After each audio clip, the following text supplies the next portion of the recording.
రైతులందరికీ పూర్తి స్థాయిలో రుణమాఫీ చేయాలని డిమాండ్ చేస్తూ నెల 22న ధర్నాలు చేపడతామని బీఆర్ఎస్ ప్రకటించింది. రాష్ట్ర వ్యాప్తంగా అన్ని మండలాలు, నియోజకవర్గ కేంద్రాల్లో నిరసన కార్యక్రమాలు చేపట్టాలని పిలుపునిచ్చింది. ఎలాంటి ఆంక్షలు లేకుండా రైతులందరికీ రుణమాఫీ చేసేదాకా పోరాటాలు చేస్తామని వెల్లడించింది.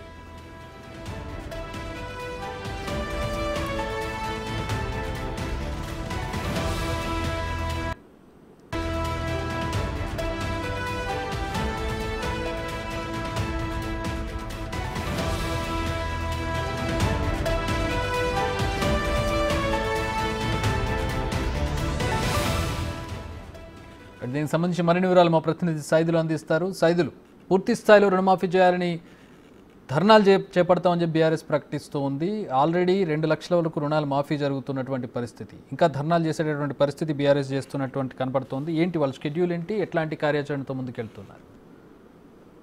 చక్రి అంటే వాస్తవంగా మొత్తం రైతు రుణమాఫీకి సంబంధించి ఏకకాలంలో రాష్ట్ర ప్రభుత్వం 31,000 కోట్ల రూపాయలు రైతు రుణమాఫీ అంటే 2 లక్షల వరకు రుణమున్న రైతులందరికీ కూడా రైతు రుణమాఫీ చేసి తీరుతామని చెప్పేసి హామీ ఇచ్చారు. కానీ ప్రస్తుతం 22 లక్షల మందికి 18,000 కోట్ల రూపాయలు మాత్రమే రైతు రుణమాఫీ చేశారు తప్ప మిగిలిన 40% మంది రైతులకు రుణమాఫీ చేయలేదని చెప్పేసి ప్రధానంగా బీఆర్ఎస్ పార్టీ ఆరోపిస్తుంది. దానిలో భాగంగా ఇటు మంత్రులు ఒక్కొక్కరు ఒక్కొక్క విధంగా రైతు రుణమాఫీ విషయంలో స్పష్టత లేకుండా మాట్లాడుతున్నారని చెప్పేసి ఈ నెల 22వ తేదీన నియోజకవర్గాలు, మండల కేంద్రాల్లో ధర్నాకు పిలుపునిచ్చింది బీఆర్ఎస్ పార్టీ.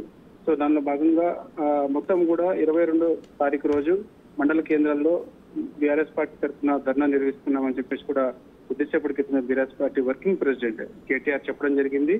ఒకవైపు రాష్ట్ర ముఖ్యమంత్రి 2 లక్షల వరకు అందరికీ రుణమాఫీ అయిందని చెప్తుంటే మంత్రులు మాత్రం ఇంకా రుణమాఫీ పూర్తి కాలేదని, కార్యక్రమం కొనసాగుతుందని చెప్పేసి చెప్తున్నారు. ఎవరికి తోచిన విధంగా వారు మాట్లాడుతూ రైతులని అయోమయానికి, ఆవేదనకు గురి చేయడం ఏంటని కేటీఆర్ ప్రశ్నిస్తూ ఉన్నారు. ఎన్నికలకు ముందు 2 లక్షల వరకు రుణమాఫీని అందరికీ వర్తింపజేస్తామని కాంగ్రెస్ పార్టీ స్పష్టంగా హామీ ఇచ్చిందని చెప్పేసి కేటీఆర్ గుర్తు చేస్తూ ఎన్నికలు కాగానే రైతు రుణమాఫీ కోసం 40,000 కోట్ల రూపాయలు అవసరమని స్వయంగా ముఖ్యమంత్రి చెప్పారని, కానీ కేబినెట్ మాత్రం కేవలం 31,000 కోట్లకు మాత్రమే ఆమోదం తెలిపిందని చెప్పేసి కూడా తను చెప్తూ వస్తున్నాడు. ఇక కేబినెట్ కాకుండా కేబినెట్ లో ఒకవైపు 26,000 కోట్ల రూపాయలు అవసరమని చెప్పేసి చెప్తే మరోవైపు 18,000 కోట్ల రూపాయలు మాత్రమే అందులో రుణమాఫీ చేశారని చెప్పేసి చెప్తున్నారు. అంటే మంత్రులు చేస్తున్న ప్రకటనలు ఏదైతే ఉందో అదంతా కూడా గందరగోళ పరిస్థితున్నదని చెప్పేసి కూడా ఇటు కేటీఆర్ చెప్తూ వస్తున్నారు. దానిలో భాగంగా ఖచ్చితంగా మిగిలిన రైతులందరికీ కూడా దాదాపుగా 40% మంది రైతులందరూ కూడా రుణమాఫీ జరగాల్సినది.